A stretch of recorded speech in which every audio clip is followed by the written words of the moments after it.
I think if about 4 years ago somebody had told me that I was going to go on a trip to Israel, I would have seriously questioned their sanity.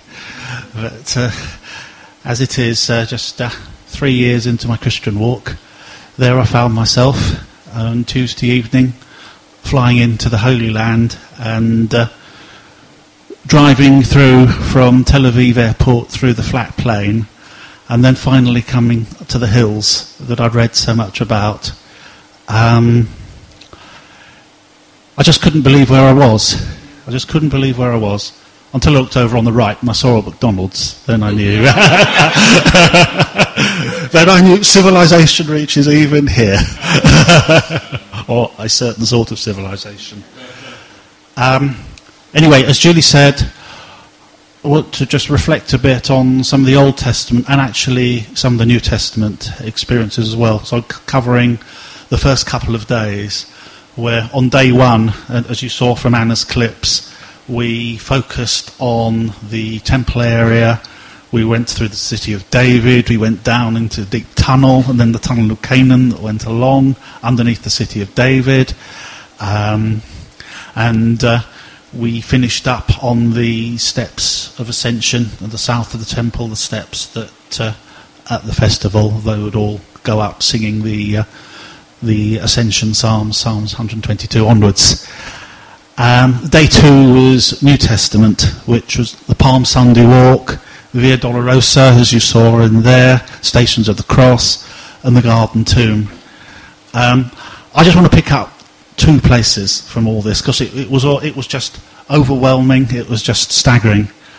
I want to pick out Mount Moriah and the temple area on day one, and Gethsemane from day two, because they kind of parallel each other. Mount Moriah, as you all know, was where Abraham was prepared to sacrifice Isaac, a sacrifice that he was spared from having to go through with in the event, as we know, because in the end God himself was prepared to do that himself, and that's what we reflect on day two in Gethsemane in the garden, and exactly what the Son went through. So the temple area, as you saw in the clip at the start, first temple built in 970 BC, destroyed 586. Second temple then built when the exiles returned, 520-ish, documented in the books of Nehemiah and Ezra, and subsequently destroyed during the Roman occupation. And what we have up there today is a couple of Muslim buildings, the Dome of the Rock and the mosque opposite. And you'd have seen in one of the photos, the big golden dome that you can see from all around the place. The temple area is it's a sacred Muslim place. We were strongly warned by our leaders that we had to be dressed respectfully, so no shorts, covering of shoulders, and all those things. So it was a slight irony on the first day when, I don't know if you'd like to guess which one of our party it was who was actually reminded that she ought to be wearing a shawl. Yes, you're correct. You're pointing at the right person. It was our pastor.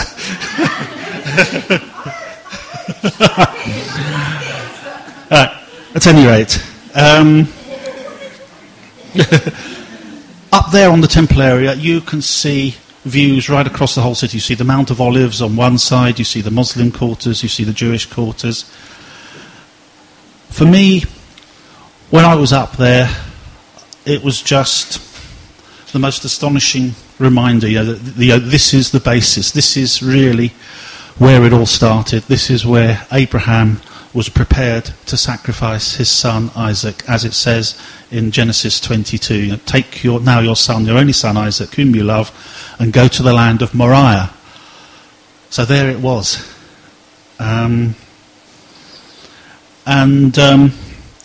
The fact that amazing event took place there, and the faith of Abraham, just the sheer unbelievable nature of it, just moved me more than really any of the detail.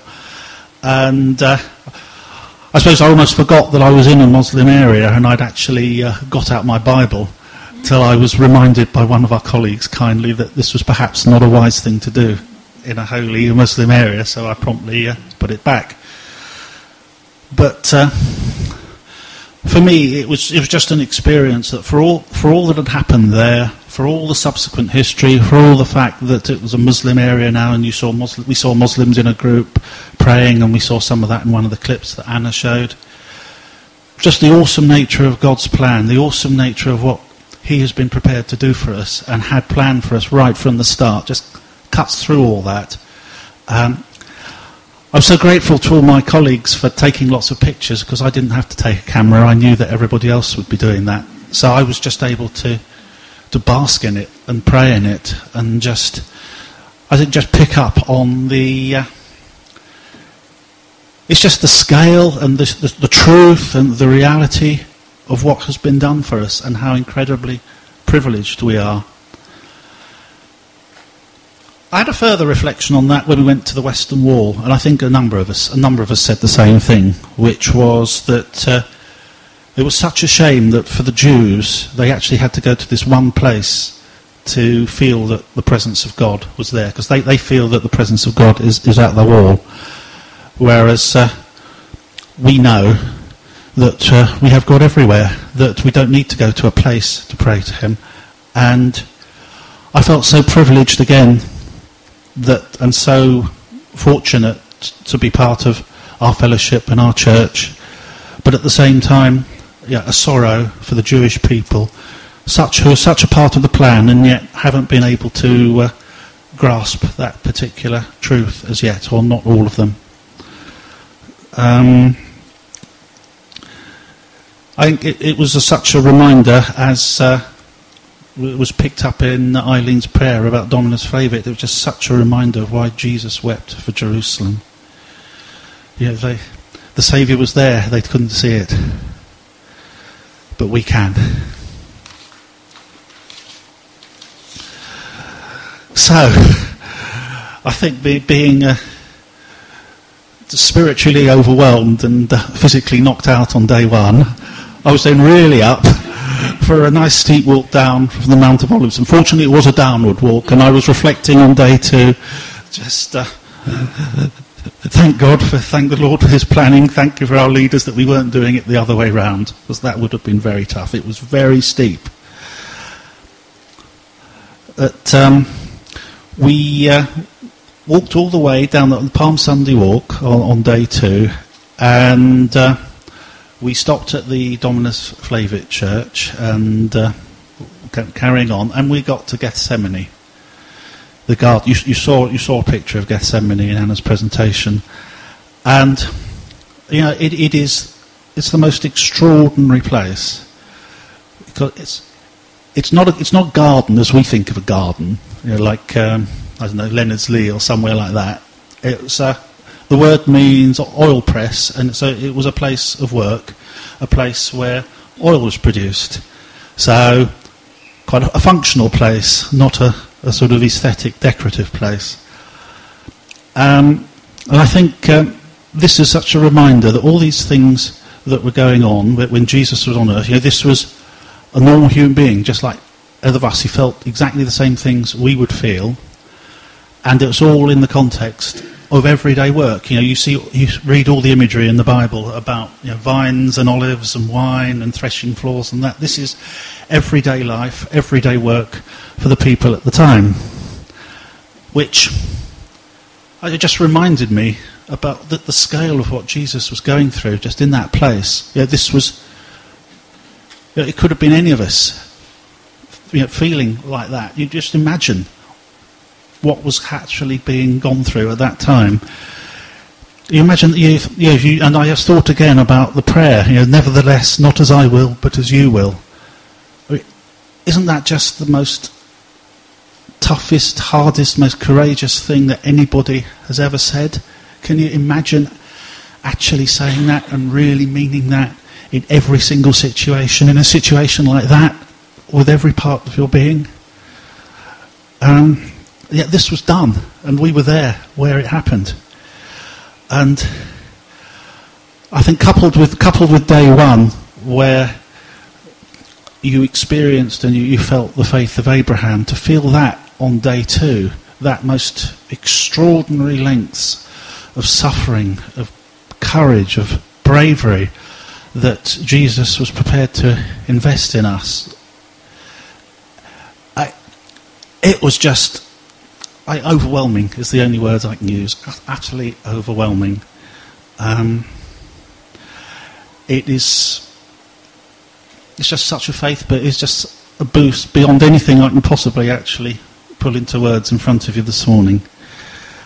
And we got a further emphasis on this when we were at another place called the Garden Tomb, where I'm sure the others will back me up on this. This was probably the most graphic description of the suffering that Jesus actually incurred on the cross that I've ever heard or read or anything. It was just so utterly real, the way that the guy talked us through it, the fact of the feet being together, the nails going through the feet, the process of having to push upwards in order to breathe, and the pain and agony that would have shot through from the ankles up through the legs and up through the trunk. And,